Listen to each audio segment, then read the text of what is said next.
migrated here. So that is why people call this city the city of swans. So today we're going to bring you a closer look to those swans. So here the locals built a small plaza just so the locals could come here easily just to have a closer look at those swans. And we were having a lot of doubts. Maybe we couldn't get very close, or maybe when we got close, the swans, they will fly away. But coming here, those doubts were cleared. So let me tell you where we are right now. From this aerial footage, you can see that this is the river that goes across the downtown of Korla. You can see all those high-rises, all the hustle and bustle of the city, all the traffic. Just 10 meters away from the lake, there is a plaza where a lot of the locals come and dance and sing here. They have no fear whatsoever of humans. And this is, I believe, their afternoon tea time.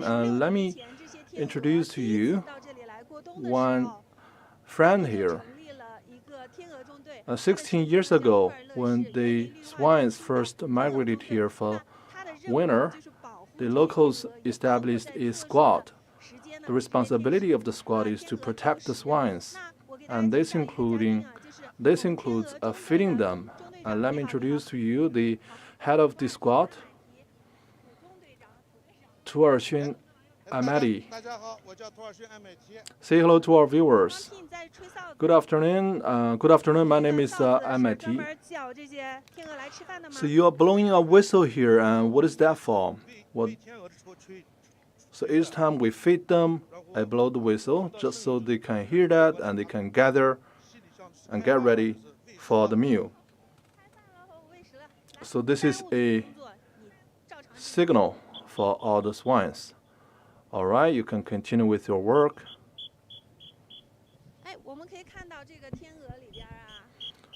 So from here you can see that this is a huge group of swans.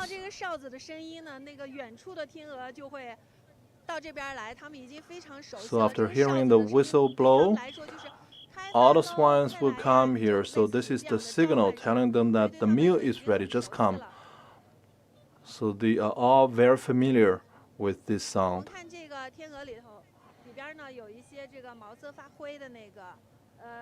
And there are some gray-colored swans. And we also have some cygnets who just flew here this year. And we have some cups and pans, of course. After arriving here, I had a long conversation with the experts of swans, and I got to know more knowledge about swans. So how many meals do you feed them every day? So we give them 2 meals a day. One in the morning, which is at 11 o'clock, and in the afternoon, 5:30. The swans squad was established in 2017. So our job is to ensure their security.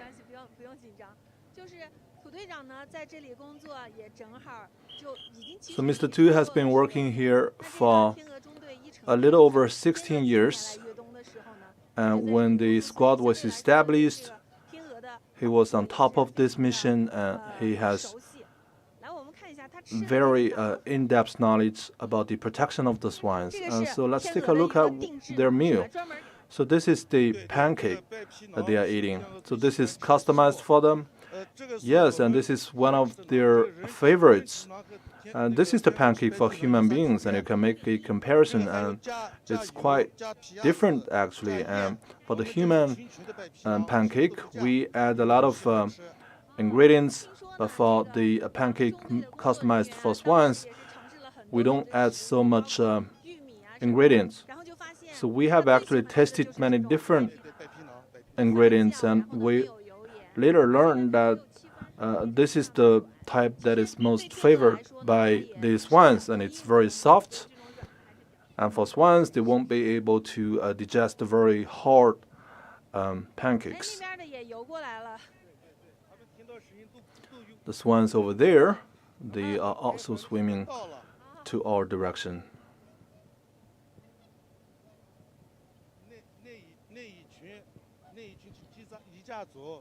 But they know this is time for meal. If you look over there, it's actually a group of ducks. We also have a smaller group of cygnets or small swans. From 2007 up until present, the largest swan family has 7 members.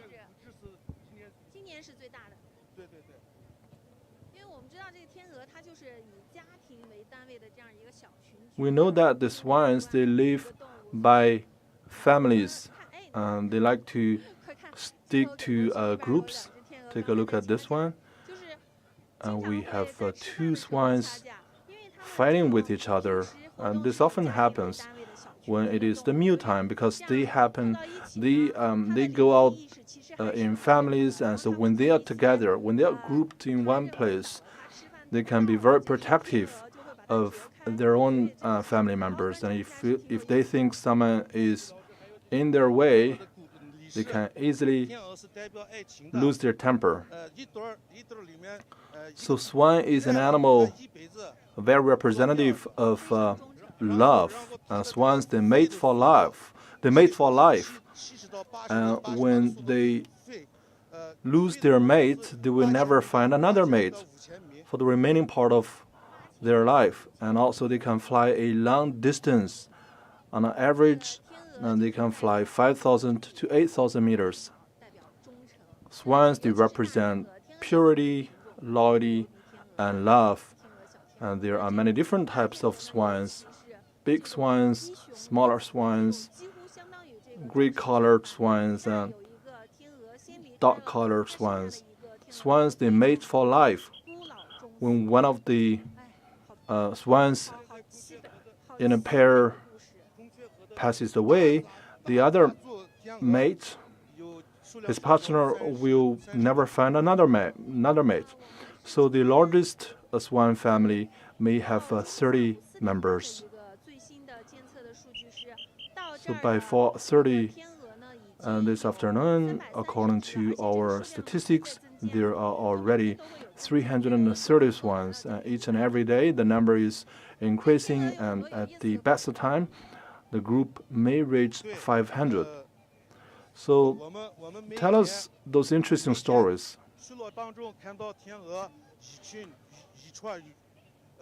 Each and every day, when we see these groups of swans, we feel very happy because we can see them dance in the lake. And some of these swans, they fight, they argue with each other, and that's very interesting.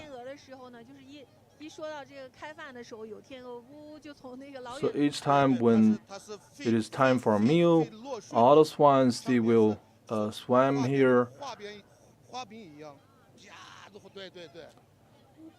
So when they learn that it's the meal time, they can very quickly swim in our direction.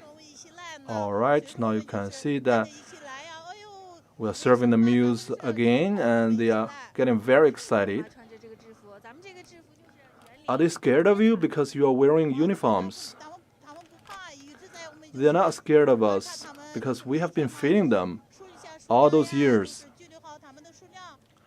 Each and every day, we may simply count the number of the swans, and we check if there's any abnormalities.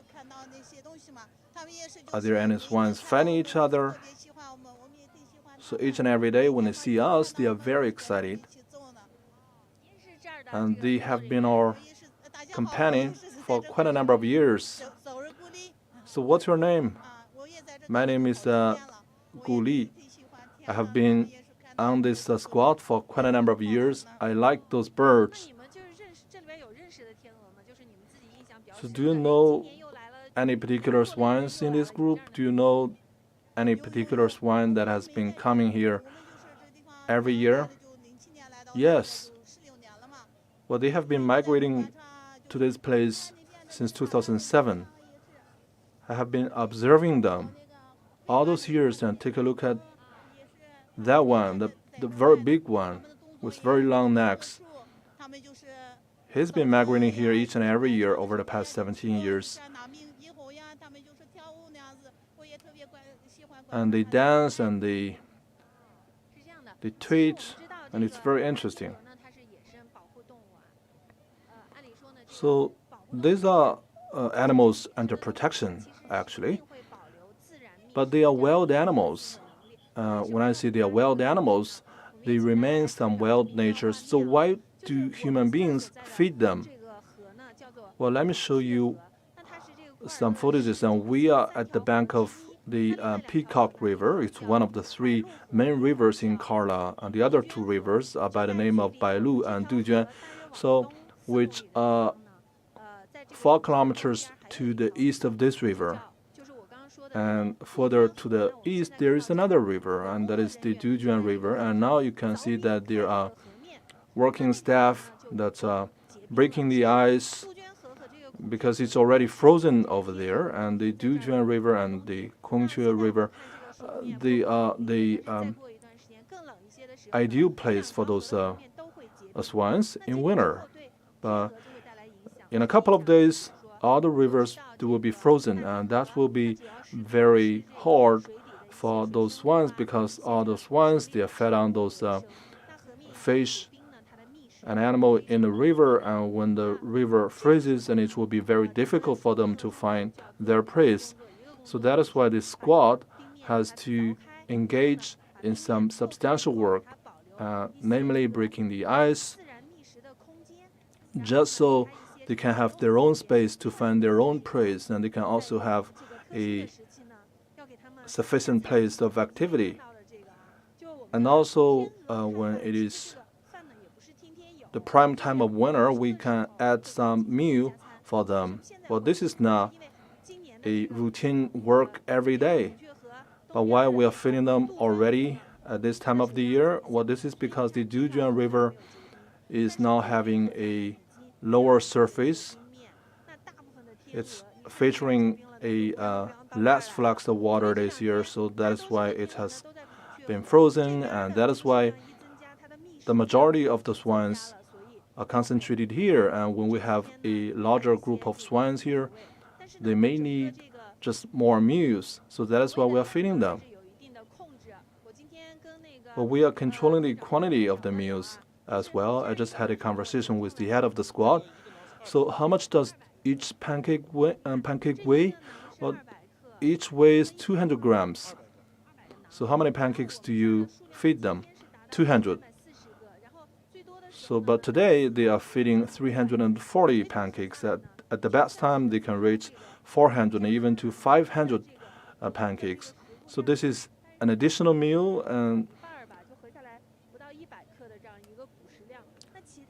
so for each and every swan, they can only eat less than 1 pancake, and they have to find their own prey for the remaining part of the day. So we are not providing sufficient meal for them, so they have to be on their own, and they cannot be 100% relying on the meals that we provide, because one day they will have to leave us and they will have to be on the way, migrating to somewhere else. So they have to train their own capacity of finding prey.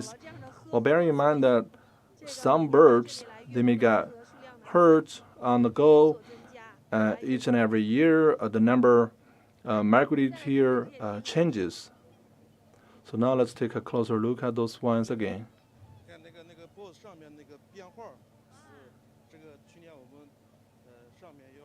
And do you see the number that we coded on their neck? And we attached a sensor to their neck, so we know where they are at any given time of the year. Yeah, I see one swan with the coded neck label. So how many such swans we have come back this year?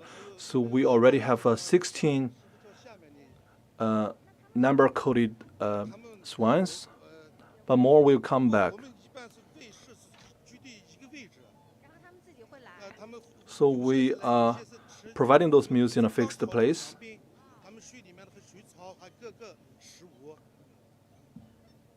As I mentioned, that this is not the only thing that they eat every day, and in addition to the meals that we provide, they will have to find their own place. So we talked about this swan with the necklace, namely the number code. This was the first time that we tried it out, and for those large swans, we attached a necklace coated with number, just so we can know where he is at any given time of the year. And also on the back of the swan, we have a sensor installed on it. And we have another guest at this program today, Minggeng, who is an expert in preservation and protection of swans. So say hello to our viewers. Good afternoon. I'm with the Wild Animal Preservation Office. My name is Lincoln Sang. So from your name, I know you're from Mongolia. You are absolutely right. So we were just talking about those necklaces that human beings attached to the swan. So what is that for? So we did that in January this year. It was an effort conducted by us in association with the National Forestry Administration, because we know that there are a lot of birds migrating between different places, and we just attached necklace to 300 swans, to 30 swans. So this will give us better knowledge about the routes of their migration, their breeding place, and also where they stop on the way of migration. So this allows us to better monitor the population of the swans, and this is providing a lot of convenience for us engaging in protection of those birds. And also they are very prone to bird flu, so we are also collecting data just so we can better prevent against those infectious disease. So those swans with the necklace in January, in April and in May, they left here, and now they have come back. Exactly. So we are reading the data from the sensors. In mid-April, they all flew to the natural lake in Bayanbulak. So this year, according to the data that we have collected,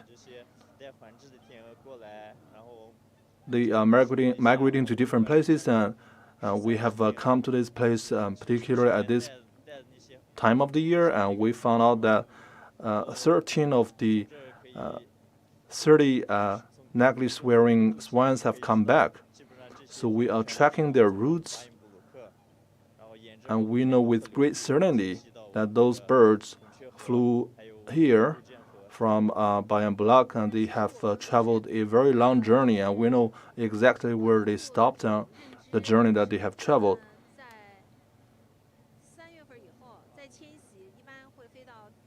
So in March, our understanding is that some of them, they will fly to Siberia, to Eastern Asia, and is that close to the grassland of Bayanbulak? Well, in Bayanbulak, we have hundreds of swans, and each and every year they migrate to different places. Some of the birds, they would routinely come back to Korla. In Korla and in Uygur County, we have roughly 500 swans spending their winter here, and the other swans, they may fly to Sanmenxia Gorge, which is in Sichuan province. So they fly in all different directions of the country, and they fly to wherever it's warmer.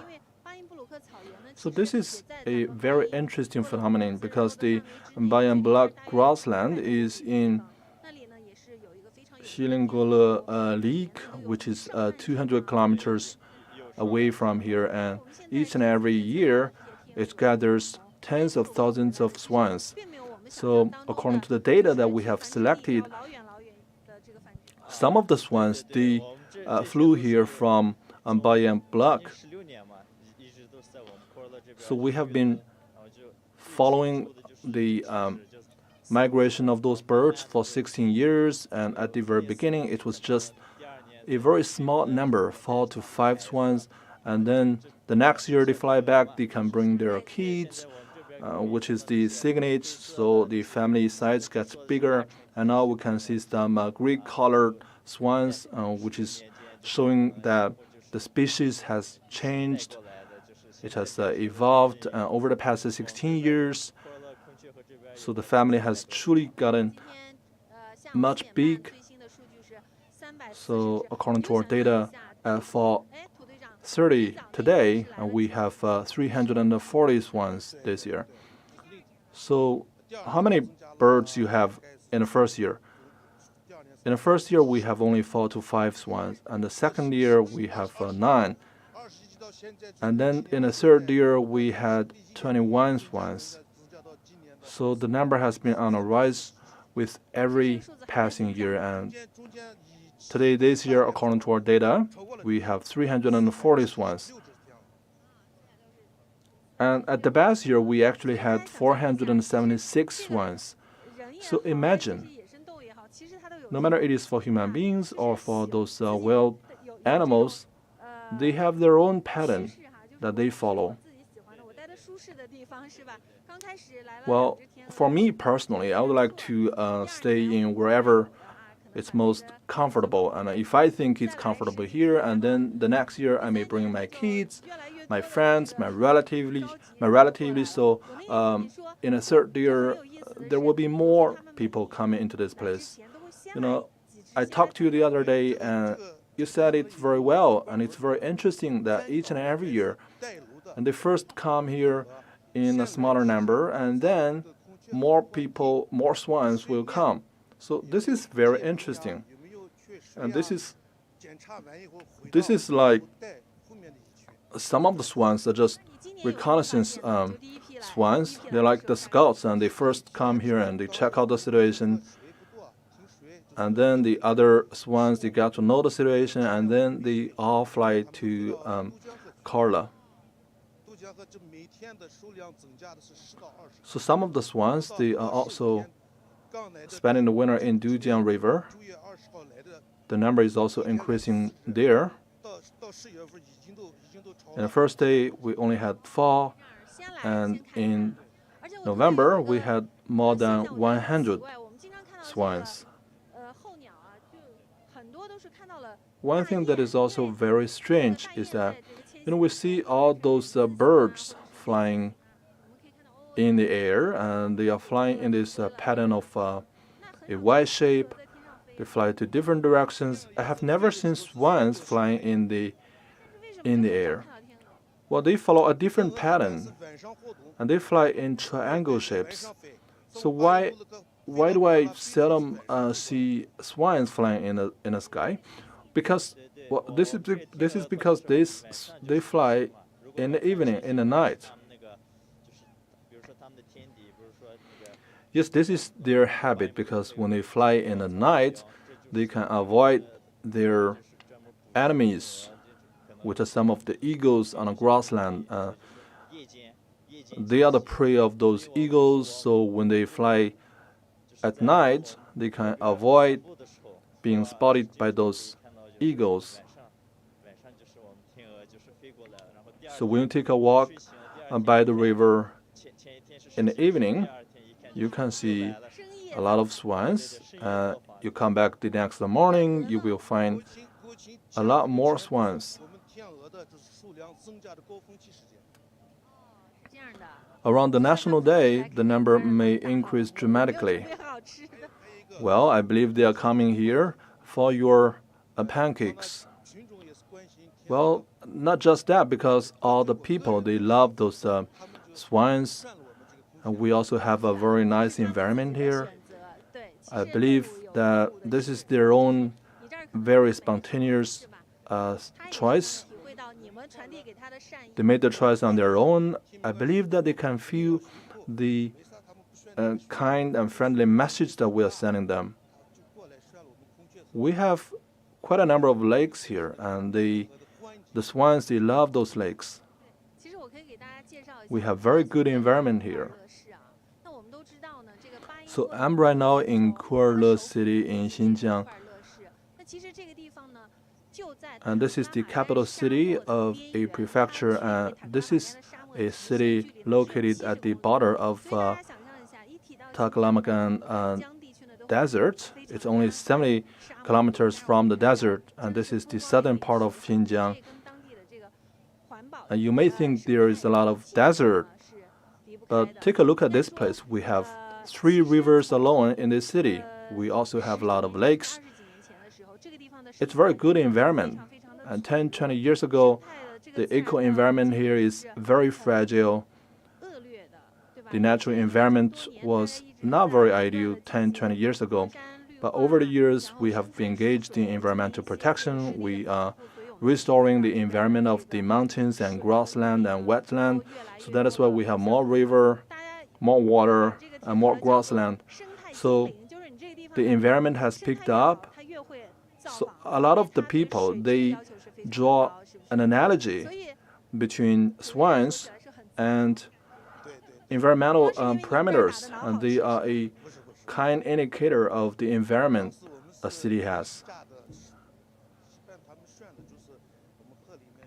Well, I believe they're not here for the pancakes that we provide, and they are here mainly for the very pleasant environment here in the city.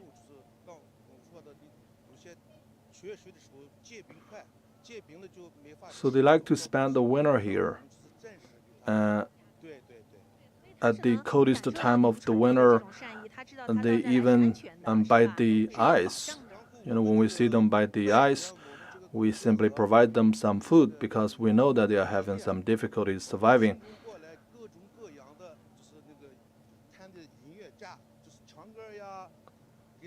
So this is a plaza that we have here in the city. A lot of the locals come here.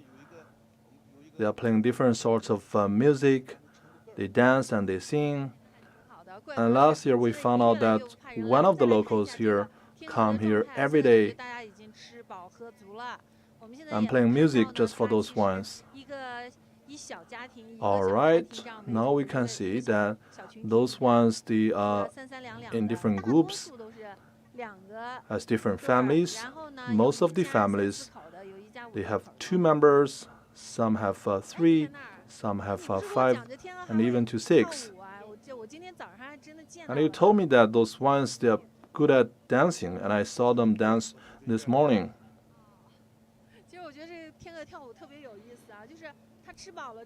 So when swans dance, it's very beautiful. And this morning when I was here, after they were fed, a couple of swans, they just form a circle and then they dance to the rhythm, and it's very beautiful. Look at this one. This is like their mating dance. Well, it's such a harmonious scene because on a river, the swans are dancing, and on the bank, in the plaza, the people are dancing. So where do they spend the night here? Well, it depends. And when they see the sunset, they are going to fly to a different place of the river. They're still on the river, and they just cuddle together and spend the night. But take a look at those 2 swans. They are so enjoying themselves. Look.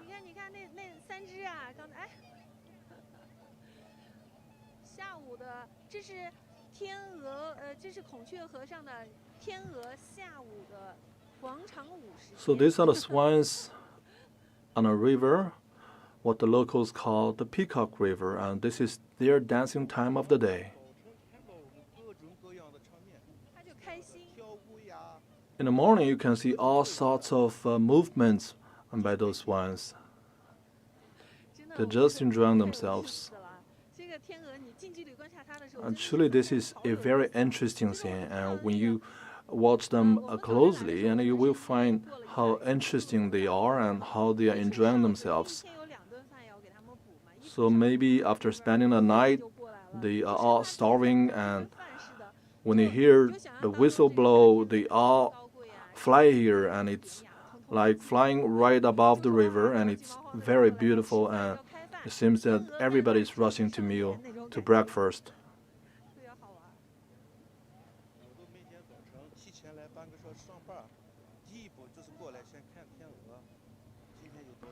So the first thing I do is to check out the situation of those swans in the morning. So what are the other measures that you take to protect them? Well, what we do every day is to run a number count. And if we found out that some are missing, and then we're gonna go to those other rivers, have a quick check. And the second step is that we're gonna have some observation, visual observation, I mean, to see that are they in good shape. Some of these ones, they may get hurt during the evening nap. So how do you count them? Well, in the morning, they are relatively scattered. So we divide our squad into different teams. So we just, separate them into different zones, and we have a clear division of labor, and we can easily get the total number of the swan group.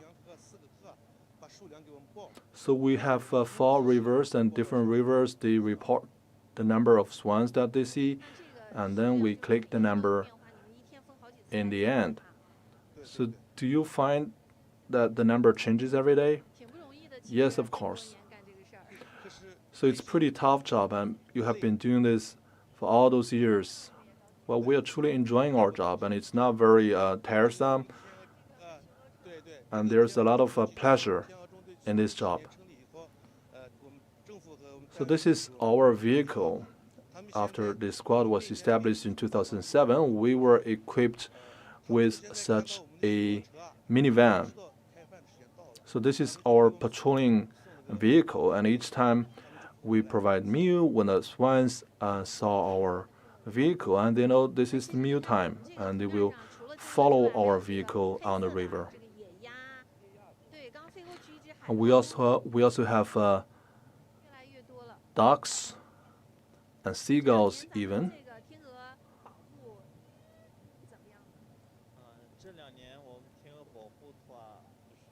So tell us more about your preservation efforts.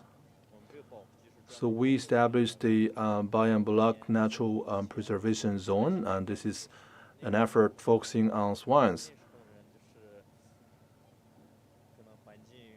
In the 1980s, people did not have a strong awareness of environmental protection, and there are people hunting those birds, and that is why the overall number of swans dropped dramatically. But since the preservation zone was established, the number has been picking up.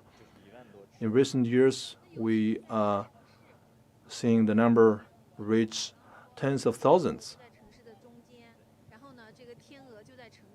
So this is the river right in the center of the city, and this is the downtown center of the city. And we have a plaza, and there is a very significant flow of personnel, and it must be very tough to protect those birds. Yes, it is. It's quite challenging, and we are monitoring the behaviors of those pedestrians on the bank. We do not advise people to drop any food to them. Are there people who hunt those birds? Sometimes we may encounter such situations. 2 days ago, we just saved 2 birds, and we put them in great conditions, and I think they are ready to be released. So this is the birds.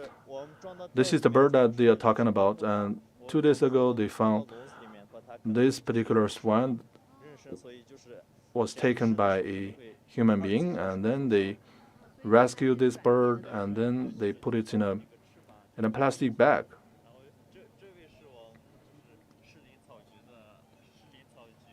So she is my colleague. She's the head of the Municipal Preservation Office for Nature, Natural and Wild Animals. So when did you find this one? We found this a couple of days ago. We got a telephone call, and then we immediately got to the site. So was she hurt? Yes, she got hurt because she weighs significantly, and she's a pretty fat bird.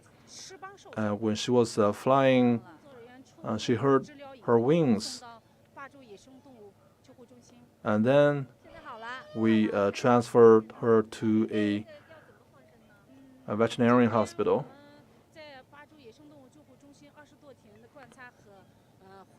So the bird spent a couple of days in our center, and today I think it's ready to be released to the river. So we have actually two swans, and one is over there, and this one is here. All right, we are right here at the best time, and we can record this meaningful moment. So this is truly a big bird.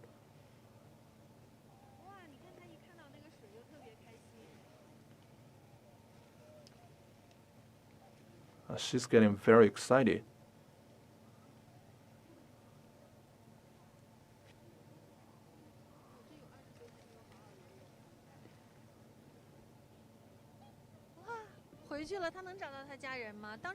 All right. Well, is she able to find her family? So we rescued her in Dujuan River. Well, I think the first thing she's going to do is to find her family.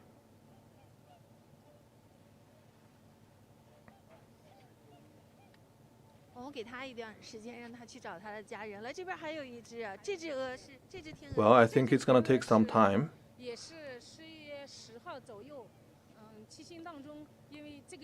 We got another swan here. So this is a small bird. This is a cygnet. She got lost while migrating with the group. She's still very young. Take a look at the color of her feather. Still a little bit gray. She is only 6-7 months old.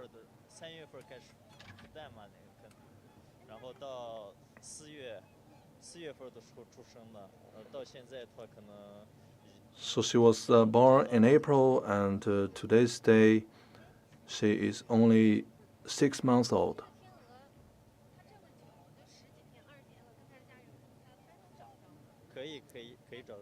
So after separated from her family for 10-20 days, and will she be able to find her family? Yes, that's not a problem, because we have been following those birds, and we know that they have such ability. And we found out that her wings are hurt, and we closely observe the situation every day, and we give the bird some medical treatment. It has been recovering, and today we checked it again, and it's ready to be released. So that's why we brought these two swans and released them to the wild. So each and every year, how many swans can you rescue? Well, each and every year we can rescue 10 swans. And that's the average number, because the Korla City really is having increased awareness on preservation and protection of wild animals. And we get a lot of telephone calls, and people spot those birds, and then they rescue, and we received 80 calls. Each and every year we can rescue 10 swans. And this shows that the people here are taking the initiative to protect those birds.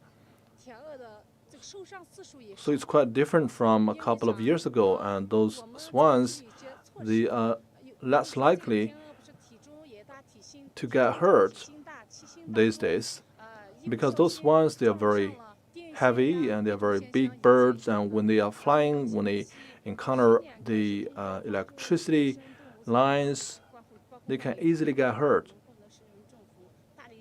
So this year, the Korla Municipal People's Government and the Wild Animal Preservation Office are working closely together, and we have taken some measures. We changed the routes of the electricity lines, and so we have dramatically minimized their risks. So we just adjusted the height of the electricity poles.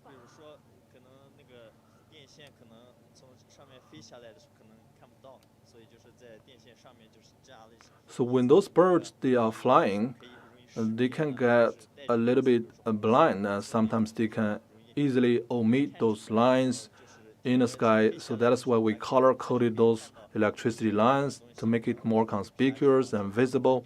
So when they are flying, they can easily spot those lines and avoid them. So this is a very interesting measure. It must be very effective. Yes, it is, and we are truly taking very meticulous efforts to protect those swans. So you actually started 16 years ago, and 16 years ago there were not so stringent measures against fireworks or fireplace in Spring Festival. Well, I think the locals here, they are very polite and they are very kind, and when they play fireworks, they will keep a distance with those swans, and they know that those swans, they are living here. So when they play fireworks, they keep a distance. So truly this is amazing because everybody is treating those swans as their companion. What are the other changes that you have witnessed? So yesterday the Xinjiang River got frozen, and because the swans, they are very protective of their own territory. Some of the swans, they don't want to migrate to the Peacock River even when their own home is frozen. So that is why the squad got dispatched there to break the ice, to make them zoom for them to get some workout every day, and also to make it easier for them to find their own prey in the river.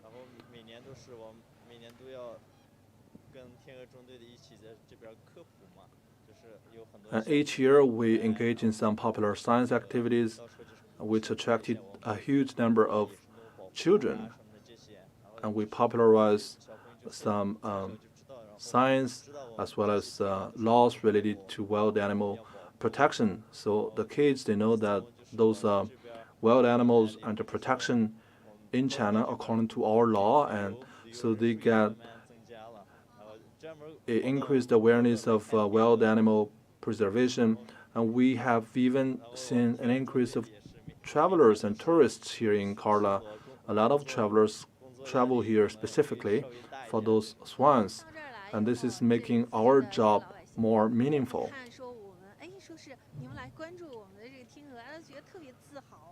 So truly this is a very interesting job, and I believe that you are very proud of your work. So you must be very proud of the swans that you are taking care of. So do they practice their flying skills above the river? Well, not at this time of the day. They swim to different places on the river, and they are very protective of their own territory. And when they fly a distance, they will eventually fly back to their own home. So they have been migrating between those two rivers. So the Korla City is very lucky because the residents here are able to see those swans no matter where they live, no matter which river they live by. And this is such a warm scene. And the local government is making a lot of efforts to protect those swans. And each and every year, the local government allots 50 to 100,000 yuan to specifically protect those birds. They provide pancakes for the birds just so they can have a very secure winter. All right, how time flies. We're getting to the very end of this live streaming program, and we have witnessed how 2 swans got released to the wild after being treated by caretakers. So this is such an interesting thing, and the Korla City is at the border of a desert. And we may think that this is a place lack of water with barren land, but after a couple of years of engagement in ecological preservation, the environment here has changed dramatically, and each and every year the precipitation throughout the year is 59 millimeters. But this is the city with a significant coverage of forest. It also expanded the acre of water and rivers. So after many years of engagement in environmental protection and ecological preservation, this barren land is transformed into a pleasant and livable area for human beings as well as for those wild animals, just like those swans. When a city has water, it's lively. And when a city has swans, it's beautiful. So coming to Korla, you can enjoy the pleasant environment. You can enjoy the beautiful scenery along the riverbank, and most importantly, the beauty of those lovely birds. So as we get to the end of this program, we're going to play a footage for you just so you can enjoy this beautiful scene of the birds, the river, as well as the city. And you're welcome to make a trip to Korla at any time of the year. All right, this is the end of today's program. Thank you for watching.